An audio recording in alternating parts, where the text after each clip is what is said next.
புத்தாண்டு சிறப்பு பட்டிமன்றம். எத்திசையும் இருக்கும் என் தமிழ் மக்களுக்கு சித்திரை திருநாள் வாழ்த்துக்கள். பாசம் காட்டும் என் அணியினரே, பாசத்தை காட்டி வேஷம் போடும் வேட்டி கட்டிய எதிரணியினரே. பொதுவா நம்ம வாழ்க்கையில எடுத்துக்கிட்டோம் அப்படின்னா தமிழர் பண்பாட்டில் ரெண்டு பெரிய விஷயத்தை பத்தி பேசுவாங்க. ஒன்னு காதல், ஒன்னு வீரம், அகம் புறம் அப்படின்னு. இன்னைக்கு காதல் படுற பாடு எப்படி இருக்கு தெரியுமா? ஆம்பளைக்கும் பொம்பளைக்கும் அவசரம், அத காதல்னு சொல்லுறாங்க அனைவரும். காதல் ஒரு கண்ணா மூச்சு கலவரம், அது எப்போதுமே போதையான நிலவரம். எங்க இருக்கு உங்களுக்கு காதல்? அதிலே கடைசி 2 வரிகளை மட்டும் பாருங்க. அவன் பொழுதுபோக்குக்கு ஒரு ஃபிகரை பாக்குறான், இவ செலவு பண்ணத்தான் ஒரு லூச தேடுறான். பாருங்க, காதலுடைய பண்பாடு எப்படி மாறிடுச்சு பாருங்க. அன்றைக்கெல்லாம் காதல் இப்படியா இருந்துச்சு? உண்மையின் மறு வடிவமால இருந்துச்சு. பண்பாடு, ஒரு மனுஷன் பண்படணும், அதுதான் பண்பாடு. இங்க எல்லாம் பண்பட்டு இருக்கா இந்த நாட்டுல? எங்க பண்பட்டு இருக்குங்கய்யா? ஐயா, இன்னைக்கு தமிழர் உழைப்பின் வெளிப்பாடு எப்படி தெரியுமா இருந்துச்சு? காய்கறிகளும் பழங்களும் பல வகைகளும் உழைப்பின் வெளிப்பாடு. அதெல்லாம் இன்னைக்கு தெருவோர திருக்கடைகளில் மட்டும்தான் வித்துக்கிட்டு இருக்கோம். ஆனா காலில் போடக்கூடிய ஷூவையும் செருப்பையும் இன்னைக்கு ஏசி ரூம்களுக்குள் வித்துக்கிட்டு இருக்கோமே. இதுதான் தமிழர் பண்பாடா? இல்ல, உழைக்கும் மக்கள் எப்பொழுதுமே ரோட்டோரம் தான் கிடக்க வேண்டும் என்பதை அது வெளிக்காட்டுகிறது. வேற ஒன்றும் இல்லையா, டெல்லிக்கு உலக தமிழ் மாநாட்டிற்காக போயிருந்தோம். அங்க நம்ம தமிழ்நாட்டில இருந்து வந்திருந்த மாணவர்களும் உட்கார்ந்துருந்தாங்க, வெளிநாட்டு மாணவர்களும் உட்கார்ந்துருந்தாங்க. தமிழ் தாய் வாழ்த்து தேசிய கீதமும் போடுறாங்க. அதுக்கு என்ன பண்ணணும்? எழுந்திருச்சு நிக்கணும், மரியாதை செலுத்தணும். எழுந்திருச்சு நிக்கணும். தேசிய கீதம் பாடுது, நான் எந்திரிச்சு நிக்கிறேன். எந்த நாடுனே தெரியாத வெளிநாட்டு மாணவி வந்து எந்திரிச்சு நிக்கிறாங்க. ஆனா நம்ம நாட்டுல இருக்கவங்க எந்திரிச்சு நிக்கல. தேசிய கீதத்தை அவமதிப்பதா உங்களுடைய தமிழர் பண்பாடு? ஆனா அதை என்னால விட்டு கொடுக்க முடியல அந்த இடத்துல. ஏன் தெரியுமா? அவங்க கிட்ட சொன்னேன், அவங்க ஒண்ணு எங்க நாட்டுக்காரங்கன்றதுனால நான் விட்டு கொடுக்கல, அவர்கள் காது கேளாத மாணவர்கள், அதனால அவர்களால் கேட்க முடியவில்லை, எழுந்திருச்சு நிக்கல அப்படின்னு என் மானத்தை நாங்க காப்பாத்துறீங்க. ஆனா எல்லா இடத்துலயும் தமிழர் பண்பாடை விட்டு கொடுக்காம போய்கிட்டு இருந்தா நம்மளுடைய தமிழருடைய மானம் அங்கே பறைசாற்றணுமா இல்லையா? என்ன பேசிட்டு போயிருக்காங்க? வேற ஒண்ணும் இல்ல, இங்க OMCA மைதானத்துல IPL தொடக்க விழா நடந்துச்சு. எவ்வளவு கூட்டம் வந்துச்சுன்னு சென்னை மக்கள் பார்த்த எல்லாருக்கும் தெரியும். அதே இடத்துல ஈழ தமிழருக்காக இங்க கண்டன பேரணி ஒண்ணு சென்னையில நடந்துச்சு. அங்க வந்த 3ல் 1 பங்கு கூட்டம் கூட இங்க வரலையே. இதுதான் உங்க தமிழர் பண்பாடா? வேற ஒண்ணு வேணாங்கயா. நம்ம தமிழர் பண்பாடை கத்துக்க ஆழ்ந்து நாட்டில இருந்து மாணவிகள் 4 பேர் வந்திருக்காங்க இங்க பாண்டிச்சேரிக்கு. வந்திருக்கவங்ககிட்ட நம்ம சும்மா இருப்போமா? கைவரிசையை காட்ட வேணாம், வந்து பணத்தை புற கறந்துட்டு விட்டாங்க. இவங்களுடைய தமிழர் பண்பாடை கத்துக்க வந்த நாங்க நல்லா கத்துக்கிட்டோம்டா சாமின்னு கும்பிடு போட்டு இப்ப ஊருக்கு போய் சேர்ந்திருக்காங்க அவங்க. இதுதான் உங்கள் தமிழர் பண்பாடா? இதுதான் உங்கள் விருந்தோம்பலா? ஐயா, வேற ஒண்ணும் இல்ல. இன்னைக்கு தமிழர் பண்பாடு அரசியல் எப்படி இருக்கு தெரியுமா? எப்படி இருக்கு? போன மாசம் நண்பன், இந்த மாசம் எதிரி. இது வேற விஷயம். நிரந்தர எதிரியும் கிடையாது, நிரந்தர நண்பனும் கிடையாது. போன மாசம் பேசினது வேற வாயி, இந்த மாசம் பேசினது நாரவாயி. போன மாசம் சண்டை போடுவாங்க, இந்த மாசம் சேர்ந்துக்குவாங்க. இப்படிப்பட்ட அரசியல் நிலையை தான் நீங்கள் கற்றுத் தருகிறீர்கள். இதுதான் தமிழர் பண்பாடா? வேற ஒண்ணும் இல்ல. இலக்கியம் படிக்கிறோம். இந்த காலத்துல இப்ப இருக்க ஸ்டூடெண்ட்ஸ் கம்பராமாயணம் படிக்கிறாங்களான்னு கேளுங்க. கம்பராமாயணம் படிக்கிறீங்களா? இல்ல. சீதையா நடிச்ச நயன்தாராக்கும் பிரபுதேவாக்கும் அடுத்து எப்ப கல்யாணம், அவன் கிசு கிசு எப்ப வரும் தானே பாக்குறீங்க. வேற ஒண்ணும் இல்லைங்க. வெளிநாட்டுல இருந்து சுத்தி பார்க்க பயணிகள் எல்லாம் வர்றாங்க. வர்ற எத்தனை பேரை பார்க்கிறோம்? சேலை கட்டி இருக்காங்க, வேஷ்டி கட்டி இருக்காங்க, பூ வைக்க தெரியல, இருந்தாலும் குத்திக்கிட்டு எவ்வளவு அழகா போய் நம்ம ஊரை சுத்தி பார்க்கறாங்க. நம்மளுடைய கல்ச்சர், எங்க கலாச்சாரம் அவ்வளவு பிடிச்சிருக்கு அப்படின்னு அதை வாரி ஏத்துக்கிறாங்க. ஆனா நம்ம என்ன பண்றோம்? ஓடி போய் அம்மா தாயேன்னு போய் அவங்களை சுத்தி சுத்தி பிச்சை தானே எடுக்கிறோம். நம்ம நாட்டை கேவலமாக சித்தரித்து காட்டுகிறது உங்களுடைய தமிழர் பண்பாடு. வேற ஒண்ணு வேணாங்கய்யா. இன்னைக்கு ஒரு தமிழர் பண்பாடை நம்ம சர்வதேச தரத்துக்கு கொண்டு போவோம் அப்படின்னா கேலண்டர் போதும். 2013 நம்ம கேலண்டர்ல புதுசா ஒரே ஒரு விஷயம் சேர்த்துருவோம். என்ன தெரியுமா? என்ன விஷயம்? மின்வெட்டு இருக்கும் நேரம், மின்வெட்டு இல்லாத நேரம்.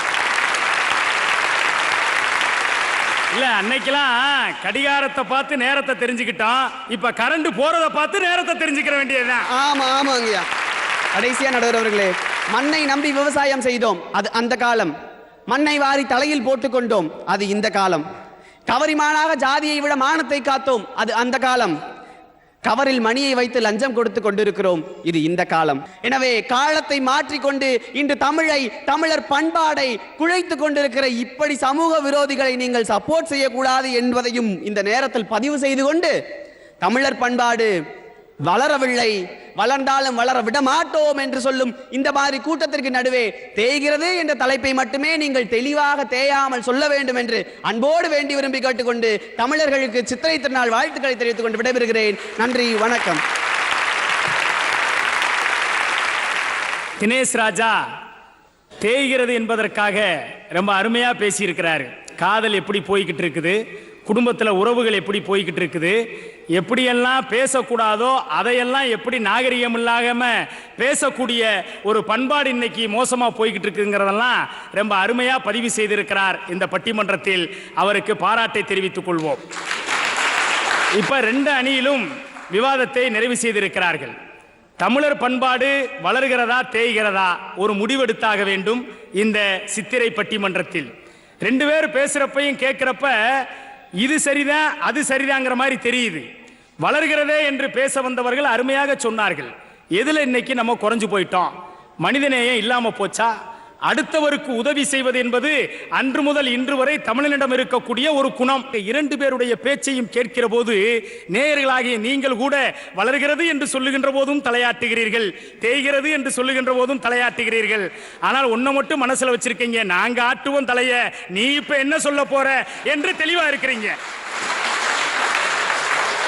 அதுல ரொம்ப தெளிவாவே இருக்கிறீங்க. அந்த அடிப்படையிலே இரண்டு பேருடைய விவாதமும் மிக சிறப்பாக இருந்திருக்கிறது.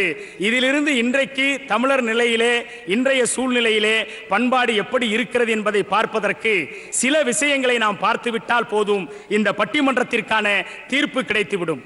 இரண்டு பேரும் பேசுகின்ற போது மனத்தை பற்றியும் பேசினார்கள், பொன் பொருள் ஆடை ஆபரணம் என்ற பணத்தை பற்றியும் பேசினார்கள். இன்றைக்கு பொதுவாக எடுத்துக்கொள்ளுவோம், இந்த நாட்டில் மனத்திற்கு மரியாதை கூடுகிறதா அல்லது பணத்திற்கு மரியாதை கூடுகிறதா என்ற கேள்வியை எழுப்பி பாருங்கள். இன்னும் எளிமையா நம்ம பெண்களுக்கெல்லாம் புரியுற மாதிரி சொல்லணும்னா, தாரத்தின் மதிப்பு நாளுக்கு நாள் கூடுகிறதா, தங்கத்தின் மதிப்பு நாளுக்கு நாள் கூடுகிறதா? தங்கத்தினுடைய மதிப்பு கூடிக்கிட்டே போதுங்க, ஆனால் மதிக்கப்பட வேண்டிய தாரத்தின் மதிப்பு அந்த அளவுக்கு இல்லாமல் போய் கொண்டிருக்கக்கூடிய காலமாக இருக்கிறது. இந்த பணம் ஆதிக்கம் செலுத்தக்கூடிய இந்த சூழலிலே நீங்கள் மனித மனங்களை பண்படுத்தக்கூடிய 1000 பண்புகளை உங்கள் முன்னோர்கள் சொல்லி வைத்தாலும், 1000 பண்புகளை இன்றைக்கு நாம் கடைபிடித்துக் கொண்டிருந்தாலும், இவற்றையெல்லாம் அடித்துக் கொண்டு போகக்கூடிய பண வெறி இந்த நாட்டிலே அரசால தொடங்கி இருக்கிறது. இது எப்படி இந்த பண்பாட்டை காப்பாற்றுமா என்ற ஒரு அச்சம் நமக்கு வரலாம். பணம் என்ற ஆதிக்கம் வந்ததற்கு பின்னாலும் கூட இவர்கள் சொன்னதை போல உதவி செய்யக்கூடிய பல்வேறு இளைஞர்கள் இன்றைக்கு இருந்து கொண்டுதான் இருக்கிறார்கள். யாராவது ஒருத்தருக்கு ஆபத்துன்னு சொன்னா விளம்பரப்படுத்திக்கிட்டு போய் உதவி செய்யறதுக்கு பேர் உதவி இல்லை. இன்னைக்கு நம்ம நாட்டுக்கு ஏற்பட்டு இருக்கிற சாபக்கேடு என்னன்னு சொன்னா, பெரிய மனுஷன் புழுகுனாக்கா பேப்பர்ல வரும், சின்ன மனுஷன் புழுகுனாக்கா ஜெயிலுக்குள்ள போட்டுருவாங்க. அத மாதிரி பெரிய அதிகார பலம் படைத்தவர்கள், பெரிய மனிதர்கள் எல்லாம் சேர்ந்து ஒரு 2 பேத்துக்கு வேட்டி சட்டை வாங்கி கொடுத்தா அது பெருசா பத்திரிகையில வரும். ஆனால் இன்றைக்கு படித்து நல்ல வேலையில் இருந்து உழைத்து கொண்டிருக்கிற இளைஞர்கள் எல்லாம் தங்களுடைய வருமானத்திலே ஏதாவது ஒரு நல்லது செய்ய வேண்டும் என்று அது விளம்பரமே படுத்தப்படாமல் செய்து கொண்டிருக்கக்கூடிய ஒரு நல்ல ஆரோக்கியமான மனநிலையும் இன்றைக்கு தமிழர்களிடத்திலே இருக்கிறது.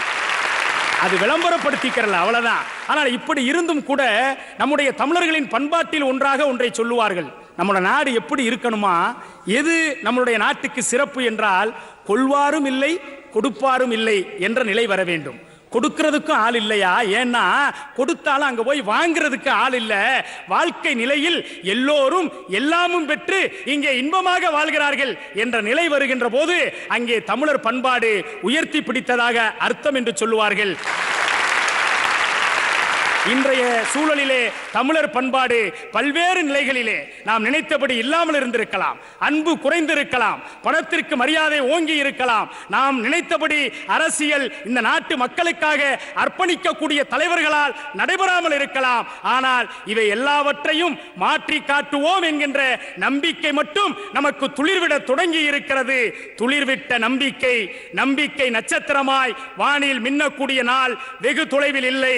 அந்த நாள் வரும் வரையிலும் இன்றைய சூழலில் தமிழர் பண்பாடு வளர்ச்சியை நோக்கி போய்க் கொண்டிருந்தாலும் தேய்வதற்கான பல்வேறு காரணங்களை இந்த நாட்டிலே அடையாளம் காட்ட முடியும். அப்படி அடையாளம் காட்டுவதனுடைய நோக்கம் வளர்ச்சியை நோக்கித்தான் கொண்டு செல்ல வேண்டுமே தவிர நம்முடைய தமிழர் பண்பாட்டை, நம்முடைய முன்னோர்கள் கட்டிக்காத்த பண்பாட்டை இன்றைக்கும் உலகத்தில் ஒரு நாடு இந்தியா என்று சொல்லுகிறோம். அந்த இந்தியாவிலேயே சிறந்த பண்பாடு மிக்க மாநிலம் தமிழ்நாடு என்று சொல்லுகிறோம் என்று சொன்னால் அந்த நிலை அன்றும் இருந்தது, இன்றும் இருக்கிறது, நாளையும் இருக்கிறது என்ற நிலையிலே நம்முடைய செயல்பாடு இருக்க வேண்டும். அதுதான் இந்த தமிழ் புத்தாண்டிலே நம்முடைய இளைய தலைமுறைக்கு நாம் விட்டு செல்லக்கூடிய அற்புதமான பணியாக இருக்க முடியும். அந்த பணியை நாம் திறம்பட செய்ய தொடங்குவோம் என்ற நம்பிக்கையோடு இன்று சிறிதளவு தேய்ந்து கொண்டிருக்கிற தமிழர் பண்பாட்டை தூக்கி நிறுத்துவோம் என்கின்ற நம்பிக்கையை மனதில் நிறுத்தி தற்சமயம் தமிழர் பண்பாடு வளர்ச்சியை விட தேய்கிறது என்பதை இந்த பட்டிமன்றத்தினுடைய தீர்ப்பாக சொல்லி இந்த இனிய வாய்ப்பை வழங்கிய ஜீ தமிழ் தொலைக்காட்சிக்கும் சிறப்பாக கேட்டு ரசித்த உலகம் முழுவதும் உள்ள ஜீ தமிழ் தொலைக்காட்சியின் அன்பு நேயர்களுக்கும் எங்களுடைய பணிவான வணக்கத்தை கூறி நன்றி கூறி விடைபெறுகிறோம். நன்றி, வணக்கம். எங்கும் தமிழ், எங்கள் தமிழ், ஜீ தமிழ்.